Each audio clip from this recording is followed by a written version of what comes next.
CM Revanth రెడ్డికి పరిపాలన రావడం లేదని దుయ్యబట్టారు మాజీ మంత్రి హరీష్ రావు. ప్రభుత్వ పనితీరుపై తీవ్ర విమర్శలు చేశారు. అధికారులను పదే పదే మార్చడం వల్ల వారిలో ఉత్సాహం పోతుందని ఆరోపించారు. మంత్రులకు సీఎంకు నచ్చకున్న బదిలీలే అని దుయ్యబట్టారు. బాగా పంచాలని తప్పిస్తున్న అధికారుల ఉత్సాహం చంపుతున్నారని పేర్కొన్నారు. చాలా మంది ఐఏఎస్, ఐపీఎస్లకు ఎక్స్టెన్షన్లు ఇస్తున్నారని అన్నారు. డజన్ మంది ఐఏఎస్ పదవి పొడిగింపు ఇచ్చారని వెల్లడించారు.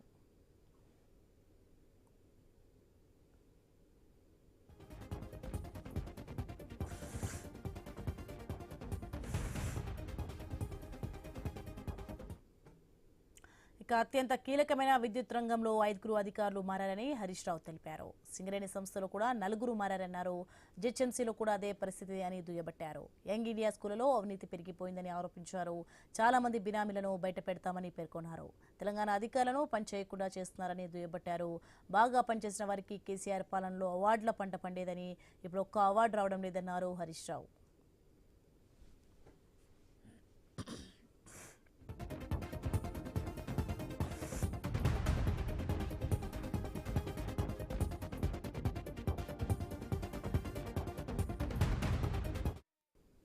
తాము లేవనెత్తిన సమస్యలపై ప్రభుత్వం స్పందిస్తోందని అన్నారు హరీష్ రావు. దేవాదులకు తాము పోగానే సీఎం వెళ్లారని తెలిపారు.